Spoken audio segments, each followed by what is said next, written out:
30 సార్లు పిలిచినా విచారణకు సహకరిస్తాం.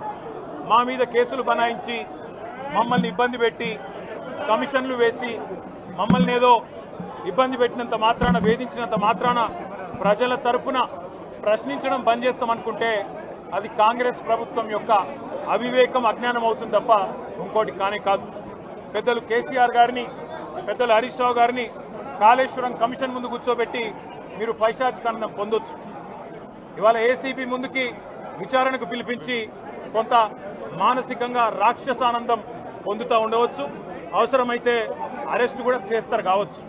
కానీ ఒకటి పక్క, తెలంగాణ కోసం గతంలోనే జైలుకు పోయి వచ్చిన వాళ్ళం.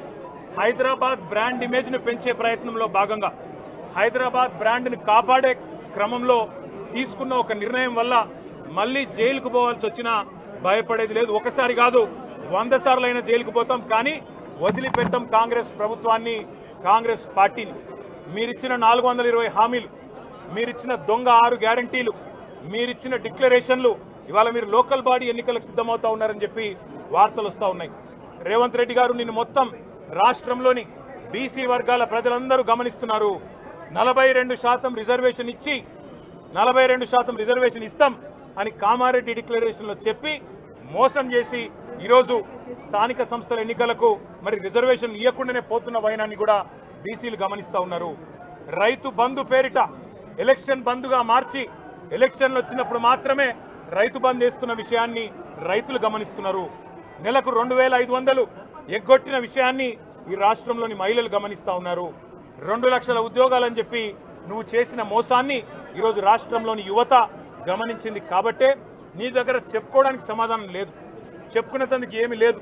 కాబట్టి ఏం చేయాలి నువ్వు? ఏదో ఒక డైవర్షన్ మీద, ఏదో ఒక రకంగా ఒక కమిషన్ అని, ఎంక్వైరీ అని, ఏదో జరిగిందని, ఇదిగో పులి అంటే అదిగో తోక అని, నువ్వేమో దున్నపోతు తినిందనగానే నీకు తయారుగా నీ జోడీదారు బీజేపీ రెడీగా ఉన్నాడు. నువ్వు దున్నపోతు తినిందనగానే వాడు దుడ్డని కట్టేయని వాడికి వస్తాడు. మీ ఇద్దరి దొంగ భాగోతం, మీ ఇద్దరి దొంగ నాటకాలు తెలంగాణ ప్రజలకు అర్థమైనాయి. మేము మాత్రం వాళ్ళ పెడితే గిడితే ఒక వ్యక్తినో 2 వ్యక్తులను జైల్లో పెడతాం. కానీ లక్షలాది మంది కేసీఆర్ సైనికులను టచ్ చేసే ధైర్యం నీకు లేదు. తెలంగాణ ప్రజలకు రక్షణ కవచంలాగా ఆనాడు ఉన్నది టీఆర్ఎస్ఏ, ఈరోజు ఉండేది బీఆర్ఎస్ఏ, రేపటికి కూడా స్వీయ రాజకీయ అస్తిత్వమే శ్రీరామ రక్ష అనే విధంగా ముందుకు పోతాం. నువ్వు ఒక్కసారి కాదు, 100 సార్లు పిలిచినా వస్తా, 100 సార్లు నిజమే చెప్తా. నువ్వు లై డిటెక్టర్ పరీక్షకు నీకు దమ్ముంటే నువ్వు మగాడివైతే రా. రాష్ట్ర ప్రజలందరూ చూస్తుండగా లై డిటెక్టర్ కూడా రెడీ. నువ్వు ఒక కేసు కాదు, ఇంకో 1000 కేసులు పెట్టినా మేము ప్రశ్నించడం బంద్ చేయం, కొట్లాడడం బంద్ చేయం, తెలంగాణ ప్రజల తరపున నిలదీయడం బంద్ చేయం. నువ్వు వేధింపులతో, కేసులతో ఏదో సాధిస్తాననుకుంటే నువ్వు సాధించేదేమీ లేదు.